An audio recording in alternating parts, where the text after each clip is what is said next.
उपमुख्यमंत्री अजित पवार बुलढाणा जिल्ह्याच्या दौऱ्यावर आहेत। त्यांनी शेगाव इथल्या राष्ट्रवादीच्या प्रचार कार्यालयाचं उद्घाटन केलं। खामगावमध्ये छत्रपती शिवाजी महाराजांच्या पुतळ्याला अभिवादन करून रोड शोही काढण्यात आला। जुन्नर नगर परिषदेमध्ये अजित पवारांच्या राष्ट्रवादीची प्रतिष्ठा पणाला लागली आहे। माजी आमदार अतुल बेनके यांनी प्रचाराचा झंझावात सुरू केलाय। जुन्नर शहरातील कालिका माता मंदिर आणि छत्रपती शिवाजी महाराजांच्या पुतळ्याला नतमस्तक होऊन राष्ट्रवादीच्या उमेदवारांनी प्रचार रॅली काढली। काँग्रेसचं चिन्ह नाही असं म्हणणं म्हणजे विरोधी उमेदवारांचा अभ्यास कमी आहे। कोल्हापूर जिल्ह्यामध्ये जास्तीत जास्त ठिकाणी चिन्हावरच निवडणूक लढवत आहोत, अशा शब्दात सतेज पाटलांनी विरोधी उमेदवारांच्या टीकेला उत्तर दिलं। मंचर नगर पंचायत निवडणुकीमध्ये महायुतीमध्ये बिघाडी झाल्यानंतर भाजपच्या नाराज गटानं जिल्हा उपाध्यक्ष संजय थोरात यांच्या नेतृत्वात अपक्ष उमेदवाराला पाठिंबा दिलाय। नगराध्यक्षपदाच्या अपक्ष उमेदवार प्राची थोरात यांच्या प्रचारासाठी संजय थोरात यांनी पुढाकार घेतला। चोपडा नगर परिषदेमधील उमेदवारांना चिन्हाचं वाटप करण्यात आलं। नगराध्यक्षपदाच्या 4 उमेदवारांसह 15 प्रभागातील नगरसेवक पदाच्या उमेदवारांना चिन्ह वाटप करण्यात आलं। उत्तर मुंबई काँग्रेस अध्यक्ष भूषण पाटील यांनी बोरिवलीमधील एका कार्यक्रमात भाजपच्या व्यासपीठावर उपस्थिती लावल्यानं चर्चांना उधाण आलं। भूषण पाटील भाजपमध्ये प्रवेश करणार असल्याच्या चर्चा सध्या रंगू लागल्यात। बोरिवली स्वच्छ, सुंदर आणि सुरक्षित राखण्यासाठी बोरिवली व्यापारी असोसिएशनच्या वतीनं भव्य रॅलीचं आयोजन करण्यात आलं।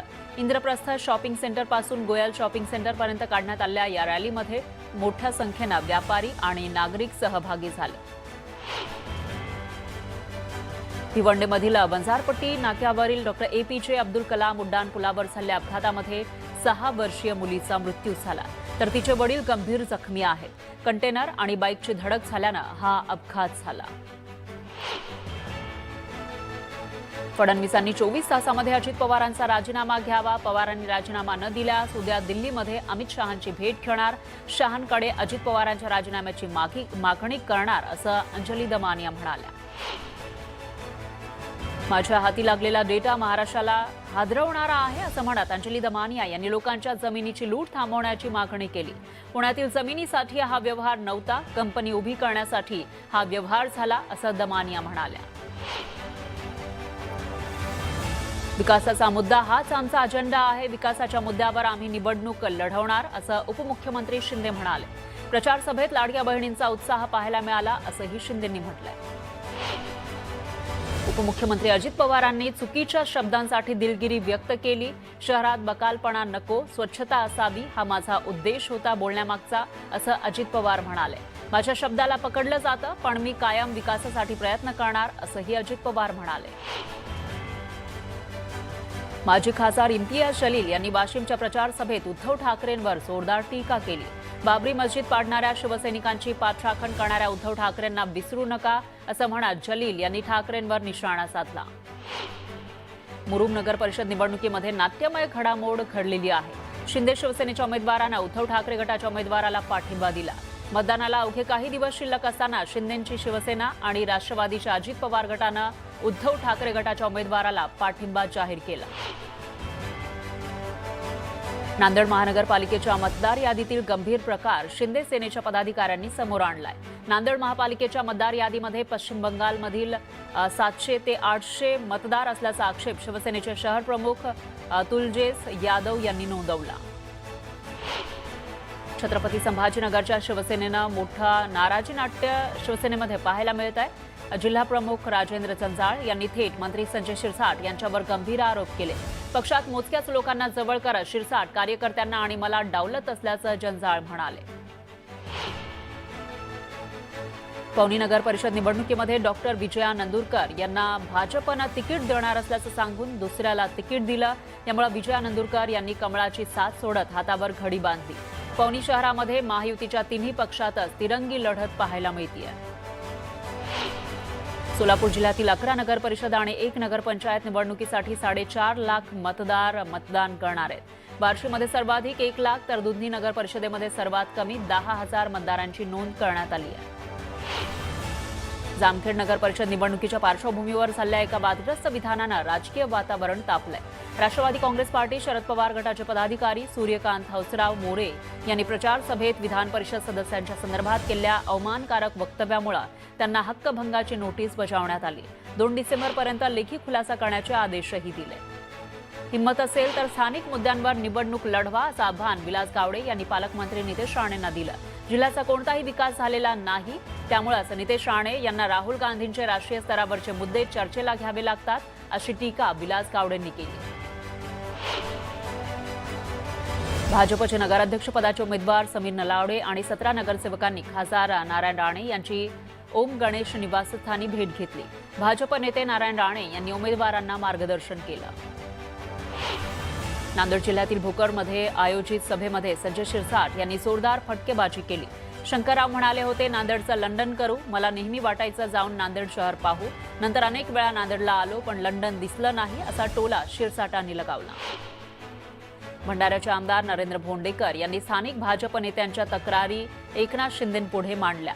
मुख्यमंत्री फडणवीस यांच्याकडे तक्रार करण्याचीही विनंती केली. सिंधुदुर्गमध्ये भाजपच्या सभेत शिल्पा खोत यांनी आमदार निलेश राणेंवर हल्लाबोल केला. एक स्त्री पुढे आली की तिच्यावर होणारा आरोपांचा मारा मनाला वेदना देणारा आहे. मला पूर्वी निलेश राणे यांनी शिवसेनेमधून नगराध्यक्षपदाची निवडणूक लढवण्याची ऑफर दिली होती. मग मी त्यावेळी योग्य होती, तर आता अयोग्य कशी, असा सवाल त्यांनी केला. शिल्पा खोत आणि माझी यापुढची लढाई कोर्टात असेल, असा पुनरुच्चार निलेश राणेंनी केला. मी शिल्पा खोत यांना फोन केला होता, त्यावेळी मला त्यांच्याकडे ओबीसीची खोटी सर्टिफिकेट आहेत हे माहिती नव्हतं. मी महिला आहे, माझ्यावर अन्याय होतोय, असा भावनिक मुद्दा पुढे केला जातोय, असा पलटवार निलेश राणेंनी केला. लोणावळ्यामध्ये निवडणूक प्रचार शिगेला पोहोचलाय. आरोप प्रत्यारोपांना वातावरण तापलंय. शिवसेना आरपीआय युतीचे उमेदवार सूर्यकांत वाघमारे यांनी नाव न घेता आमदार सुनील शेळके यांच्या कार्यपद्धतीवर थेट निशाणा साधला. बाहेरील हस्तक्षेप थांबवून लोणावळ्याची अस्मिता टिकवण्यासाठी सर्व लोणावळेकरांनी एकत्र येणं गरजेचं आहे, असं वाघमारे म्हणाले. धाराशिव जिल्ह्यातील उमरगा शहरामध्ये काँग्रेस आणि शिवसेनेच्या युतीचा नवा अध्याय सुरू झालाय. माजी खासदार रवींद्र गायकवाड यांचे सुपुत्र शिवसेनेकडून नगराध्यक्षपदासाठी रिंगणात उतरले. काँग्रेसला सोबत घेऊन ही युती करण्यात आली आहे. शिवसेनेनं भाजपसोबत काडीमोड घेत काँग्रेससोबत घरोबा केला. अमरावतीच्या धामणगाव नगर परिषद नगराध्यक्ष पदासाठी भारतीय जनता पक्षाचे नेते माजी आमदार अरुण अडसड यांची कन्या, तर धामणगाव रेल्वे मतदारसंघाचे भाजपचे आमदार प्रताप अडसड यांची बहीण अर्चना रोठे अडसड यांना उमेदवारी देण्यात आली आहे. अर्चना रोठे यांच्यावर घराणेशाहीचा आरोप लावण्यात आला आहे. काँग्रेसच्या कार्यकर्त्यांसाठी माजी मुख्यमंत्री पृथ्वीराज चव्हाण यांच्या सौभाग्यवती सत्वशीला चव्हाण या कराड नगरपालिकेच्या निवडणुकीच्या प्रचारात सक्रिय झाल्या. काँग्रेसच्या नगराध्यक्षपदाचे उमेदवार जाकीर पठाण यांच्यासाठी शहरातून पदयात्रा काढत काँग्रेसच्या उमेदवारांना निवडून द्या, असं आवाहन त्यांनी केलं. कामठी नगर परिषदेमध्ये काँग्रेसचे पर्यायी उमेदवार आसिफ सरमतिया यांचा उमेदवारी अर्ज एबी फॉर्म अधिकृत नसल्याचा मुद्दा मान्य करत नागपूर खंडपीठानं उमेदवारी अर्ज बाद ठरवला. त्यामुळे काँग्रेसकडून हाजी अब्दुल शकूर नगाणी हे अधिकृत उमेदवार ठरले. भिवंडी निजामपूर शहर महानगरपालिकेच्या मुख्यालयाच्या इमारतीच्या नावातील र हरवलेला आहे. घटनेला 2 महिने होत आले तरी पालिका प्रशासन लक्ष देत नसल्यानं पालिका प्रशासन नगरातील नळ, गटार, रस्त्यांप्रमाणेच मुख्यालयाच्या नावाबाबतही उदासीन असल्याची चर्चा होतीये. छत्रपती संभाजीनगरमध्ये महापालिका प्रशासनानं प्रसिद्ध केलेल्या मतदार याद्यांमध्ये असंख्य चुका असल्याच्या तक्रारी येत आहेत. प्रशासक जी श्रीकांत यांनी अधिकाऱ्यांची बैठक घेतली. त्यामध्ये मतदार याद्यांमधील चुका ही गंभीर बाब आहे, त्या दुरुस्त करण्याची संधी आहे. त्यानंतरही चुका निदर्शनास आल्या तर थेट निलंबन केलं जाईल, असा दम भरला. मुंबई मतदार यादीमधील दुबार नावांवरून राजकीय पक्षांनी आरोपांच्या फैरी झाडलेल्या असतानाच आता मुंबई महापालिका प्रशासनानेही याबाबत कबुली दिली आहे. एकूण 227 प्रभागांमध्ये 11 लाख दुबार नावं असल्याचं आढळलंय. तर यापैकी काही नावं ही दुबार तिबार नाहीत तर 100 वेळाही आहेत. अशी 4 लाख नावं अनेक वेळा अनेक प्रभागांमध्ये असल्याचं आढळून आलंय. उपमुख्यमंत्री एकनाथ शिंदे यांनी चंद्रपूरसह विदर्भात नगर परिषद निवडणूक प्रचार सभांचा धडाका लावला. चंद्रपूर जिल्ह्यातील भद्रावतीचे प्रफुल्ल चटकी आणि बरोरा नगर परिषद नगराध्यक्षपद उमेदवार ज्योती मते यांना विजयी करण्याचं आवाहन केलं. नगर परिषदांवर सत्ता खेचून आणण्याचं आवाहन उपमुख्यमंत्री शिंदेंनी केलं.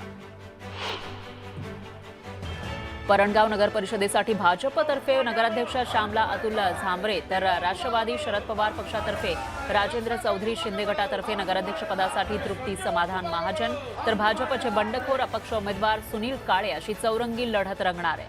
भाजपचे माजी नगराध्यक्ष सुनील काळे यांनी विद्यमान भाजपच्या उमेदवारासमोर मोठं आव्हान उभं केलंय. अमळनेर नगर परिषदेच्या निवडणुकीच्या वातावरणामध्ये भाजप राष्ट्रवादी युतीच्या बैठकीत जळगाव लोकसभेच्या खासदार स्मिता वाघ यांनी विरोधकांवर जोरदार हल्ला चढवला. शहराचा माणूस निवडा, बाहेरून आलेल्या माणसांवर विश्वास ठेवून तुम्ही स्वतःचं नुकसान करता, गैरप्रकार करणाऱ्या माणसांना तुम्ही थारा देऊ नका असं स्मिता वाघ म्हणाल्या. राज्यातील स्थानिक संस्थांमध्ये इतर मागास प्रवर्गासाठी 50% जास्त आरक्षण लागू असलेल्या 57 नगरपालिकांमध्ये सर्वाधिक 17 पालिका या नागपूर जिल्ह्यातील आहेत. स्थानिक स्वराज्य संस्थांमध्ये नागरिकांचा इतर मागास प्रवर्ग ओबीसींसाठी सरसकट 27% आरक्षण लागू केलेलं आहे. त्यामुळे अनेक ठिकाणी एकूण आरक्षण 50%च्या पुढे गेलंय. बदलापूर नगर परिषदेच्या निवडणुकीमध्ये पोलीस प्रशासन शिवसैनिकांना त्रास देत असल्याचा आरोप शहर प्रमुख वामन म्हात्रेंनी केला. मात्र सत्तेचा दुरुपयोग करून कोणी जर अशा प्रकारे दहशत निर्माण करत असेल तर त्याची तक्रार उपमुख्यमंत्री शिंदेंना करणार असल्याचं युवा सेना कार्याध्यक्ष पूर्वेश सरनाईक म्हणाले. पूर्वेश यांचा भाजपकडे रोख होता का असा सवाल आता उपस्थित होतोय. अहिल्यानगर जिल्ह्यातील काँग्रेस जिल्हाध्यक्ष सचिन गुजर यांचं अपहरण करून त्यांना मारहाण करण्यात आली. अपहरणाची घटना सीसीटीव्हीमध्ये कैद झाली आहे. काँग्रेस जिल्हाध्यक्ष अपहरण प्रकरणामध्ये मारहाण करणाऱ्या व्यक्तींचा व्हिडिओ समोर आलाय. अपहरण नाही तर शिवरायांबद्दल अपशब्द वापरल्यानं मारहाण केल्याचा दावा करणारा चंदू आगेचा व्हिडिओ समोर आलाय. काँग्रेस जिल्हाध्यक्ष मारहाण प्रकरणी काँग्रेस पक्ष आक्रमक झालाय. नगरपालिकेसमोर धरणे आंदोलन करत मारहाणीचा निषेध करण्यात आला. मारहाण करणाऱ्या समाजकंटकांवर कारवाई करण्याची मागणीही करण्यात आली. अहिल्यानगर काँग्रेस जिल्हाध्यक्षाच्या अपहरण प्रकरणी काँग्रेस प्रदेशाध्यक्ष हर्षवर्धन सपकाळ चांगलेच संतापले. गुंडशाहीचा निषेध करत हर्षवर्धन सपकाळ यांनी भाजपला लोकशाही नको आहे असा हल्लाबोल केला. यंदा अवकाळी पावसामुळे बामणोद, भालोद, आसोदा इथले प्रसिद्ध भरिताच्या वांग्यांचा हंगाम लांबलेला आहे. त्यामध्ये चंपाषष्ठीमुळे वांग्यांना अधिक मागणी आहे. आवक कमी आणि मागणी जास्त असल्यानं वांग्याचे दर 120 ते 140 वर पोहोचले. अखंड महाराष्ट्राचं कुलदैवत असणाऱ्या श्री खंडेरायाचा चंपाषष्ठी उत्सव मोठ्या उत्साहात साजरा झाला. राज्यभरातून मोठ्या प्रमाणामध्ये भाविकांनी दर्शनासाठी गडावर दाखल होऊन मनोभावे दर्शन घेतलं. चंद्रपूर जिल्ह्यातील ताडोबा अंधारी व्याघ्र प्रकल्प इथून नवेगाव नागझिरा व्याघ्र प्रकल्प या ठिकाणी चितळ स्थानांतराची दुसरी फेरी यशस्वीरित्या पूर्ण झाली.